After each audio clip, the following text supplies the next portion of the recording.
Hello दोस्तों, फिर से एक बार आप सभी का स्वागत है आपके अपने चैनल एसआरजे मैथमेटिक्स पर। दोस्तों आज अपन बात करने वाले हैं अपने क्लास 10th जो है उसका चैप्टर नंबर 10.2, जिसका सवाल पहला जो है आपके सामने कुछ इस प्रकार लिखा हुआ है, जो कि सवाल मैं पढ़कर आपको सुना दूं। एक बिंदु Q से वृत्त पर स्पर्श रेखा की लंबाई 24 सेंटीमीटर है तथा Q की केंद्र से दूरी 25 सेंटीमीटर है, तो वृत्त की त्रिज्या है। यानी कि वृत्त की त्रिज्या हमें फाइंड करनी है दोस्तों। तो सबसे पहले मैं आपको बता दूं कि अगर आपने हमारे चैनल एसआरजे मैथमेटिक्स को सब्सक्राइब नहीं किया है तो हमारे चैनल को सब्सक्राइब जरूर कर ले और साथ ही साथ ये जो क्लास है अच्छे से देखें और अपने दोस्तों के साथ शेयर जरूर करें। तो दोस्तों अपन बात करते हैं सवाल नंबर फर्स्ट की। तो सवाल नंबर फर्स्ट का सबसे पहले बनाते हैं अपन डायग्राम कि कैसे बनाना है, इसको सोल्व कैसे करना।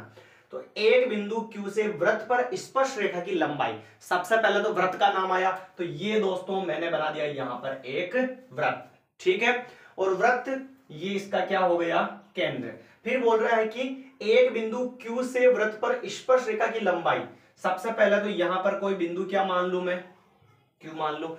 इस बिंदु Q से वृत्त पर स्पर्श रेखा की लंबाई, वृत्त पर स्पर्श रेखा की जो लंबाई है वो कितनी दे रखी है, 24। स्पर्श रेखा ये होगी, आप यहां पर बना सकते हो, यहां पर बना सकते हो, कैसे भी बना सकते हो। स्पर्श रेखा ये हो गई, तो इस स्पर्श रेखा की लंबाई कितनी हो चुकी है, 24 हो चुकी है। फिर Q की केंद्र से दूरी कितनी है, 25 सेंटीमीटर। Q ये रहा, केंद्र ये रहा, इसकी जो दूरी है ना वो कितनी है माय डियर, 25 सेंटीमीटर है।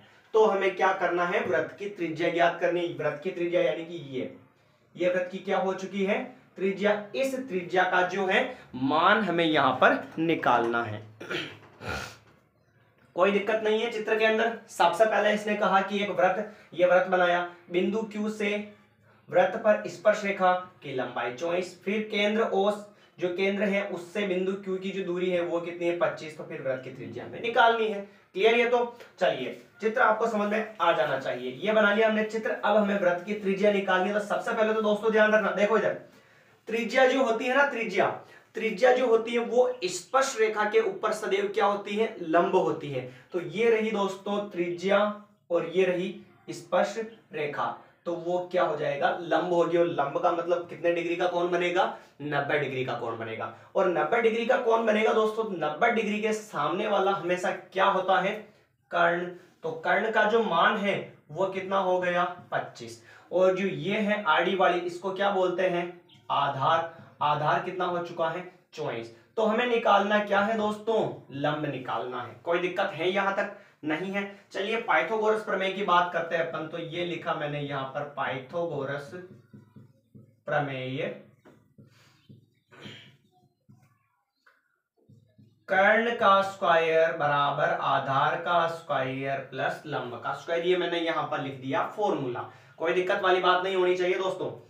कर्ण का मान कितना है, 25, तो ये लिखा मैंने 25 का स्क्वायर। फिर बराबर आधार का स्क्वायर, आधार कितना है 24, तो ये 24 का स्क्वायर। फिर प्लस ये लंब, लंब का स्क्वायर, लंब हमें निकालना है। लंब क्या है दोस्तों, यहां पर त्रिज्या, और आधार क्या है 24, और कर्ण क्या है 25। ठीक है, 25 की घात 2 यानी कि 25 इंटू 25 लिख दूं मैं पहले, आप डायरेक्ट गुणा भी लिख सकते हो इसका, है ना। 25 इंटू 25, 24 की घात 2 यानी कि 24 इंटू 24, और प्लस एल की घात 2 को वैसा का वैसा ही चलने दो। 25 को 25 से गुणा करवाओगे तो कितना आएगा, 625। फिर बराबर 24 इंटू 24 कितना होगा, 576, और प्लस लंब का स्क्वायर। यहां तक किसी को कोई दिक्कत है क्या? चलिए आगे बढ़ते हैं। फिर L का मान निकालना है, 576 को इधर भेज देंगे, तो 625 प्लस का 576 इधर आया माइनस में, बराबर में बच गया L स्क्वायर। इसमें से इसको अगर आप घटाओगे तो कितना आ जाएगा, 49 बराबर L की पावर 2। हमें यहां पर केवल और केवल दोस्तों लंब निकालना है, L का स्क्वायर नहीं निकालना है। तो हम क्या करते हैं, दोनों तरफ क्या लोगे, वर्गमूल। अंडर रूट 49 बराबर अंडर रूट L की पावर 2। स्क्वायर से अंडर रूट कट जाता है। 49 के गुणनखंड कितने होते हैं, 7 इंटू 7। कैसे निकाले दोस्तों, ये ऐसे निकाला मैंने, 7 का भाग 7 बार, फिर 7 ये एक बार, जोड़ा बनेगा। तो इधर एक 7 बाहर आ जाएगा और अंडर रूट हट जाएगा, तो यानी कि उसकी त्रिज्या जो है वो कितनी हो जाएगी, 7 सेंटीमीटर हो जाएगी। यानी कि ऑप्शन नंबर ए जो है अपना क्या हो जाएगा, सही हो जाएगा। ठीक है दोस्तों, तो ये था अपना सवाल नंबर पहला जो कि मैंने आपको आसानी से समझाने का प्रयास किया। एक बार इसको वापस अपन रिपीट कर लेते हैं कि इसको कैसे सॉल्व किया, फिर बात करते हैं इसके सवाल नंबर दूसरे की। तो चलिए, एक बिंदु Q से वृत्त पर स्पर्श रेखा की लंबाई, सबसे पहले वृत्त बनाया, बाहर कोई बिंदु इधर मान लिया Q, Q से स्पर्श रेखा ये हो गई, उसकी लंबाई है 24। फिर Q की केंद्र से दूरी 25, Q ये रहा, इसकी केंद्र यहां पर है, तो इसकी दूरी कितनी हो गई, 25। तो फिर वृत्त की त्रिज्या निकालनी है। त्रिज्या सदैव स्पर्श रेखा पर लंब होती है, तो यानी 90 डिग्री के सामने वाला क्या होता है, कर्ण होता है, तो कर्ण का मान हो गया 25। और आड़ी लाइन वैसे ही पता आपको, आधार मान लो, तो ये क्या हो जाएगा, लंब हो जाएगा। चलिए आगे बढ़ते हैं। तो यानी कि इस त्रिज्या, यानी कि हमें क्या फाइंड करना है, लंब फाइंड करना है। तो ये आप यहां पर अपन ने लिखा पाइथागोरस प्रमेय से कर्ण स्क्वायर बराबर आधार स्क्वायर प्लस लंब का स्क्वायर लिख दिया, फॉर्मूला लिख दिया। यहां पर कर्ण का मान कितना है 25, तो ये 25 की घात 2 हो गई, बराबर बराबर आधार का स्क्वायर, आधार कितना है यहाँ पर 24, तो 24 का स्क्वायर हो गया प्लस एल का स्क्वायर। 25 की घात 2 यानी 25 इंटू 25 कर लिया, और फिर 24 की घात 2 यानी 24 इंटू 24 कर लिया, प्लस प्लस एल की power 2। 25 into 25 625, 24 into 24 576, plus plus L square, plus के 576 को उधर भेजा, किसमें आ गया, माइनस में। बाकी का लिमिट कितना आ गया 49। हमें एल स्क्वायर नहीं, केवल एल फाइंड करना है। और घात 2 को हटाने के लिए हम क्या करते हैं, हमेशा वर्गमूल लेते हैं। तो इधर भी अंडर रूट लगता है और इधर भी अंडर रूट। 49 का गुणनखंड ऐसे निकाला, 7 इंटू 7 आया, स्क्वायर से अंडर रूट कट जाता है, तो क्या बचा, एल बचा। एक जोड़ा बना तो एक साथ कहां आ गया, बाहर, और इधर क्या बच गया, एल। तो यानी लंब का जो मान है वो कितना हो चुका है दोस्तों, 7 सेंटीमीटर हो चुका है। और यहां पर लंब क्या है दोस्तों, इसकी त्रिज्या। अतः वृत्त की जो त्रिज्या है आर, यानी कि कितनी हो गई, 7 सेंटीमीटर हो चुकी है। ठीक है दोस्तों, ये था सवाल नंबर पहला। उम्मीद करता हूं कि आपको अच्छे से समझ में आया होगा और कहीं पर भी कोई दिक्कत नहीं होगी। अगर आपको कहीं पर भी कोई समस्या उत्पन्न होती है तो एक बार रिक्वेस्ट है कि आप इस सवाल को जो है पूरा वापस देखें, और फिर भी समझ में नहीं आता है तो कमेंट जरूर कर सकते हैं। और हाँ, चैनल को सब्सक्राइब करना ना भूलें। ठीक है दोस्तों, ये था अपना सवाल नंबर पहला। अब अपन बात कर लेते हैं सवाल नंबर दूसरे की, कि सवाल नंबर दूसरा क्या कहता है। सवाल नंबर दूसरा भी बहुत आसान है, और ये भी पहले सवाल में जो अपन ने पढ़ा, ये अपने 8वें जो चैप्टर है उसके अंदर अपन पढ़ चुके हैं कि लंब और कर्ण का फॉर्मूला कैसे यूज करते हैं पाइथागोरस प्रमेय में, उसके अंदर अपन ने पढ़ा था। ठीक है दोस्तों, और पुराना जो चैप्टर था उसको मैंने थोड़ा सा क्लोज कर दिया है, क्योंकि 7वां चैप्टर पूरा नहीं डाला अपन ने।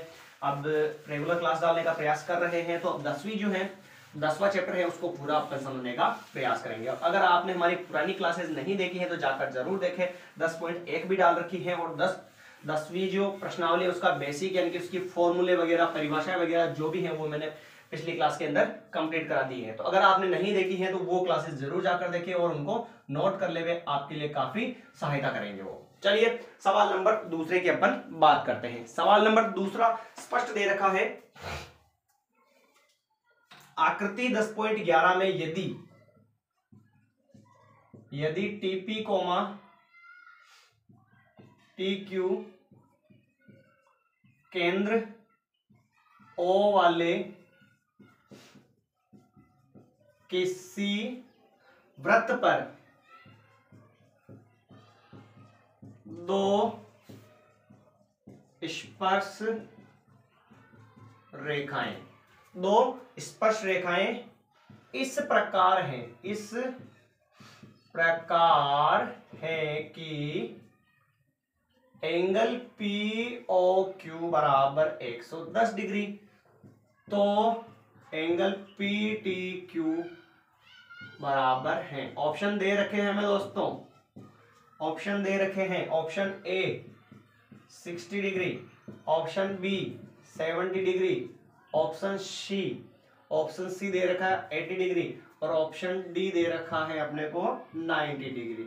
और चित्र भी दे रखा है और नहीं दे रखा है तो भी अपन बना सकते हैं। कैसे, टीपी और टीक्यू केंद्र ओ वाले वृत्त पर दो स्पर्श रेखाएं हैं। ये रहा अपना वृत्त, ये रहा अपना पॉइंट टी से एक स्पर्श रेखा ये खींची, एक स्पर्श रेखा ये खींची, एक का नाम तो है टी और एक का नाम है TQ, और केंद्र है O, इसको यहां से मिला दिया, इसको भी यहां से मिला दिया, कोई दिक्कत वाली बात नहीं है। हमें जो है यहां पर पी टी क्यू ज्ञात करना है। क्या ज्ञात करना है? पी टी क्यू ज्ञात करना है। आ जाएगा आपको 100% श्योर समझ में। देखना ध्यान से, हाँ जी, इधर देखना आप, पी टी क्यू निकालना है, पी टी क्यू ये निकालना है। इसको मैं क्या समझ लूं फिलहाल, अभी एक्स समझ लूं, कोई दिक्कत वाली बात नहीं है। चलिए, और एंगल पी ओ क्यू कितना दे रखा? 110 डिग्री है ना। एंगल पी ओ क्यू ये दे रखा 110 डिग्री। आया समझ में आपको यहां तक? चलिए आगे बढ़ते हैं। त्रिज्या, मैंने आपको बताया था त्रिज्या जो है स्पर्श रेखा पर सदैव क्या होती है? लंब। और लंब का मतलब कितने डिग्री का कोण बनेगा? यहां पर 90 डिग्री का कोण बनेगा। ठीक है, फिर इधर भी तो है, त्रिज्या स्पर्श रेखा पर लंब होती है और लंब का मतलब इधर भी 90 डिग्री का बनेगा। कोई दिक्कत वाली बात है क्या? नहीं है। यहां पर मैं लिख दूं एंगल P बराबर एंगल Q बराबर 90 डिग्री। एंगल P का मान भी 90 और एंगल Q का मान भी क्या हो गया? 90। कैसे हुआ? तो कोष्टक में लिख देते हैं त्रिज्या सदैव स्पर्श रेखा पर लंब होती है। ठीक है, अब मुझे ये बताओ पी टी क्यू ओ, एक भुजा, दो भुजा, तीन भुजा, चार भुजा, चार भुजाओं वाली आकृति को क्या कहते हैं? चतुर्भुज कहते हैं ना। तो चलिए, चतुर्भुज पी टी क्यू ओ से पूरा चतुर्भुज ले लिया। अब लिखते हैं लाइन। हम जानते हैं कि चतुर्भुज के चारों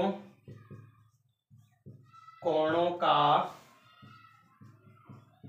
योग बराबर। जानते हो चतुर्भुज के चारों कोणों का योगफल कितना होता है? एक नंबर में पूछा जाता प्रश्न।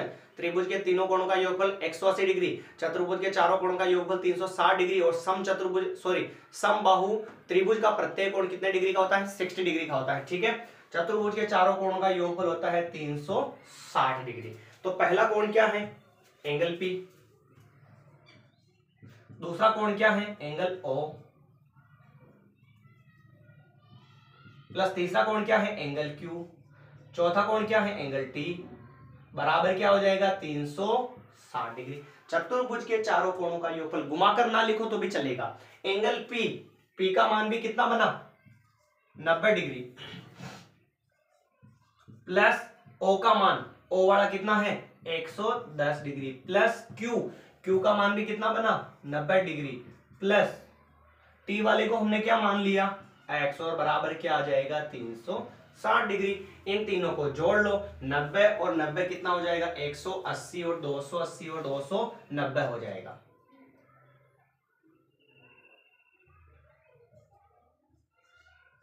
$290 डिग्री प्लस x और बराबर 360 डिग्री। मान हमें x का निकालना है तो 290 को उधर भेज दूं, 290 उधर जाएगा तो माइनस का हो जाएगा और घटाएंगे तो x का मान कितना आ जाएगा? 70 डिग्री आ जाएगा। और x हमने किसको माना? इसको, यानी कि इसको घुमा के कैसे बोल सकते हैं अपन? P T Q. अतः एंगल पी टी क्यू बराबर क्या हो जाएगा? 70 डिग्री। और 70 कहां पर है बताइए? Option number B is the correct answer हो गया। बी वाला जो अपना आंसर है वो क्या हो जाएगा? एकदम सही हो जाएगा। ठीक है, उम्मीद करता हूं कि आपको ये सवाल जो है अच्छे से समझ में आ चुका होगा। चित्र पहले दे रखा था। त्रिज्या जो है स्पर्शरेखा पर लंब होती है, त्रिज्या स्पर्शरेखा पर लंब होती है तो दोनों का मान 90 तो पी और क्यू डायरेक्ट लिखा अपन एंगल पे एंगल क्यू 90 डिग्री। त्रिज्या सदैव स्पर्शरेखा पर लंब होती है। फिर पूरी जो बड़ी वाली आकृति है वो चतुर्भुज बन रही है, तो हम जानते हैं कि चतुर्भुज के चारों कोणों का योगफल 360 डिग्री होता है। तो angle P plus O plus Q plus T चारों का योग कितना हो जाएगा? 360। P का मान तो 90, O का मान 110 और Q का मान 90 और T को हमने क्या माना? X। ये यहाँ पर लिख दिया। तीनों कोणों को जोड़ा तो 290 को इधर भेज दिया, माइनस में आ गया, घटा लिया तो कितना आ चुका है 70 डिग्री, यानी कि एंगल एक्स अपने माना टी को, पी टी क्यू जो है वो हो गया 70 डिग्री, यानी कि बी वाला जो आंसर है वो अपना क्या हो जाएगा, सही हो जाएगा। ठीक है दोस्तों, तो आज के लिए 2 सवाल काफी है। फिर मिलते हैं नई क्लास में नए वीडियो के साथ, नए सवालों के साथ। तब तक के लिए धन्यवाद। और हाँ, अगर आपने हमारे इस चैनल SRJ मैथमेटिक्स को सब्सक्राइब नहीं किया है तो चैनल को सब्सक्राइब करना ना भूलें, और साथ ही साथ अपनी इस क्लास को ज्यादा से ज्यादा शेयर करें ताकि दूसरों को भी हमसे जुड़ने का मौका मिल सके। मिलते हैं नए वीडियो में नए सवालों के साथ। धन्यवाद।